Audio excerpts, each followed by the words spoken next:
Hello students, आज मैं आपके लिए G7 के ऊपर एक छोटा सा वीडियो लेके आया हूं जिसमें G7 क्या है, G7 की हिस्ट्री क्या है, ये लोग करते क्या हैं और इनकी मीटिंग्स के बारे में कुछ जानकारी और ये जो नई अनाउंसमेंट्स हमको ट्रिब्यून के फर्स्ट पेज पर देखने को मिली हैं जिसमें G7 की एक्सपेंशन के ऊपर बातचीत हो रही है।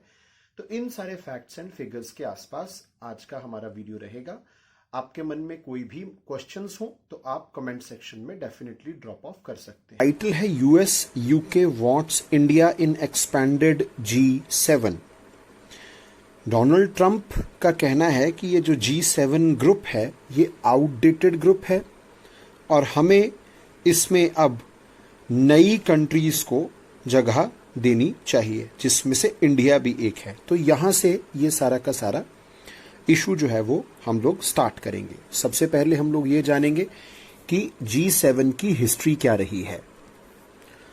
G7 या ग्रुप ऑफ 7 एक international inter governmental economic organisation है जिसमें IMF द्वारा, इंटरनेशनल मॉनिटरी फंड द्वारा बताई गई 39 एडवांस्ड इकोनॉमीज में से 7 Canada, France, Germany, Italy, Japan, United Kingdom and United States included हैं।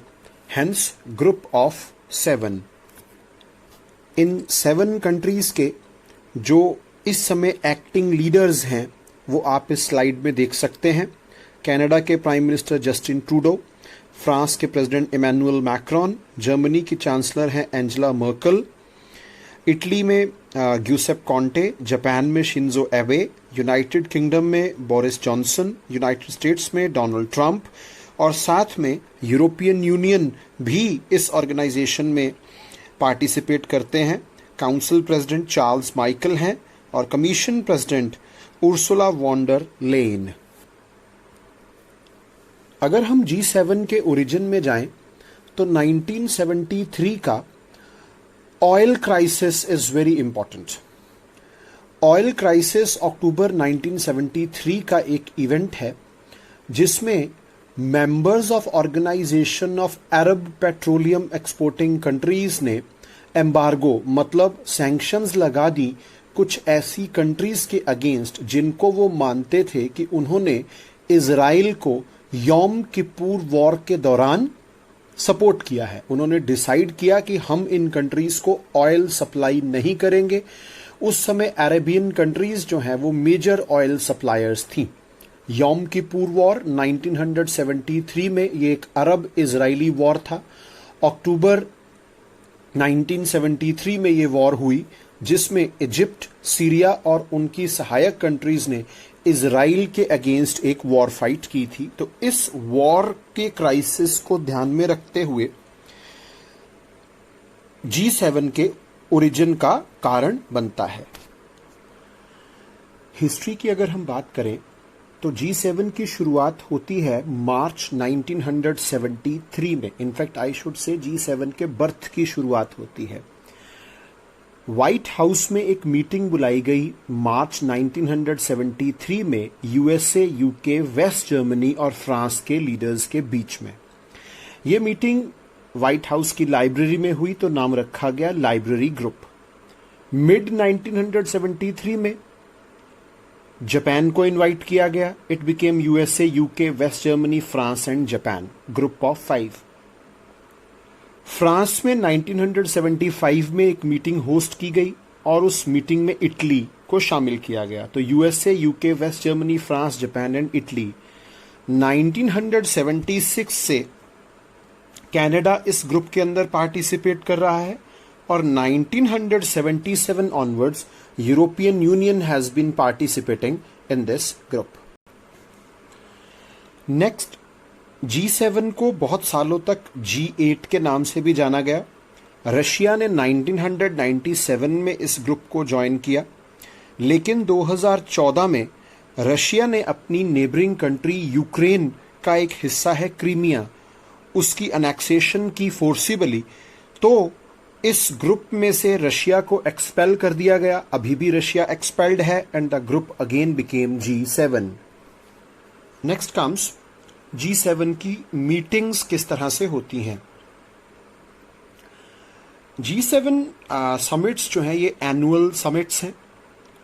इनका कोई G7 एज ए बॉडी का कोई फॉर्मल कॉन्स्टिट्यूशन नहीं है, इनका कोई फिक्स्ड हेडक्वार्टर नहीं है। जो मेंबर नेशंस के लीडर्स हैं वो इन समिट्स को रोटेशन वाइज होस्ट करते हैं और एनुअल समिट्स के दौरान नॉन बाइंडिंग डिसीजंस लिए जाते हैं। जो डिसीजंस हैं वो बाइंडिंग नहीं होते पार्टीज के ऊपर। और ये एक इनफॉर्मल गैदरिंग होती है यूजुअली 2 दिनों की, जिसमें बहुत तरह के ग्लोबल इश्यूज के ऊपर ये मेंबर नेशंस के लीडर्स मिलकर बातचीत करते हैं। एक टर्म मैं यहां पर और डिस्कस करना चाहूंगा। इन समिट्स का जो ग्राउंड वर्क है, इन मीटिंग्स का जो ग्राउंड वर्क है, उनके ऊपर जो डिस्कशन है, फॉलो अप मीटिंग्स है, उसके अंदर एक टर्म मिलती है शेरपास। ये शेरपास हर कंट्री के डिप्लोमेटिक रिप्रेजेंटेटिव्स होते हैं, जैसे एम्बेसडर्स। वो इन मीटिंग्स को कंडक्ट करते हैं, ग्राउंड वर्क करते हैं। फॉर एग्जाम्पल 2019 की मीटिंग में हमारे देश के प्रधानमंत्री मोदी जी के जो शेरपा थे वो फॉर्मर मिनिस्टर सुरेश प्रभु थे। तो ये टर्म शेरपा एक बड़ी यूनिक चीज है, इसको आप डेफिनेटली माइंड में रखिएगा। G7 और G20 में आपस में रिलेशनशिप क्या है। G7 दुनिया की 7 बड़ी इकोनॉमीज का ग्रुप है और G20 दुनिया की 20 बड़ी इकोनॉमीज का ग्रुप है। लेकिन इन्हीं 20 के अंदर G7 के सब मेंबर्स भी इंक्लूडेड हैं। G20 एक बड़ा ग्रुपिंग जो कि 1999 में बना, जब ये जरूरत फील हुई कि हमें एक बड़े प्लेटफॉर्म पर डिस्कशन की जरूरत है, तो G20 का बर्थ होता है। Why this new expansion is needed? अगर आप ट्रिब्यून के फ्रंट पेज पर आया हुआ आर्टिकल पढ़ते हैं तो उसमें डोनाल्ड ट्रंप कह रहे हैं कि ये जो एग्जिस्टिंग ग्रुप है G7, ये आउटडेटेड ग्रुप है और जो न्यू वर्ल्ड पावर्स एमर्ज हो रही हैं, जैसे India, Russia, south Korea, Australia, इनको हमें इनवाइट करना चाहिए ताकि हम एक बड़े लेवल पर न्यू वर्ल्ड ऑर्डर के अनुसार या न्यू एमर्जेंट वर्ल्ड के अनुसार मीटिंग्स कर सकें और डिस्कशंस कर सकें। मोरओवर, इंडिया, चाइना, ब्राजील जैसी कंट्रीज की वजह से G7 इकोनॉमीज का जो ग्लोबल रेलेवेंस है वो कम हुआ है और इनका ग्लोबल जीडीपी के अंदर जो शेयर है वो 40% के करीब रह गया है। तो इन नई कंट्रीज की इमरजेंस के कारण इस ग्रुप को एक्सपैंड करने का प्रपोजल जो है वो सामने आया है। नेक्स्ट हम G7 की मीटिंग्स के बारे में थोड़ी सी डिस्कशन करेंगे।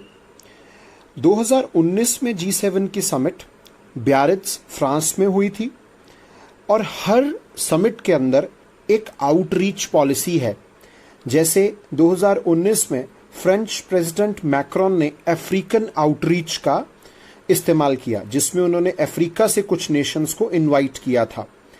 और इसी तरह जो ऐसी कंट्रीज जो कि डेमोक्रेसी को स्ट्रेंथन अप कर रही हैं, इंडिया, ऑस्ट्रेलिया, चिली, स्पेन, इनको भी इनवाइट किया गया था। 46 समिट 10 से 12 जून 2020 यूनाइटेड स्टेट्स में होनी थी। डोनाल्ड ट्रंप इसके प्रेसिडेंट होंगे। कैंप डेविड, मैरीलैंड में ये होनी थी, लेकिन अब ये वीडियो कॉन्फ्रेंसिंग से रिप्लेस कर दी गई है कोरोना वायरस के पैंडेमिक के कारण। नेक्स्ट समिट्स भी आपके यहां पर एक स्लाइड के रूप में है। 47 summit United kingdom, 48 summit Germany, 49th Japan में और 50th समिट इटली में होगी। आई होप आप लोगों ने इस वीडियो को सुना होगा, देखा होगा, समझा होगा और डेफिनेटली ये आपको एग्जामिनेशंस में हेल्प करेगा to understand important questions and to answer them properly. So keep visiting our channel, subscribe our channel and help us in spreading good knowledge in shortest possible time to maximum possible students. Stay safe, stay inside. Have a good day.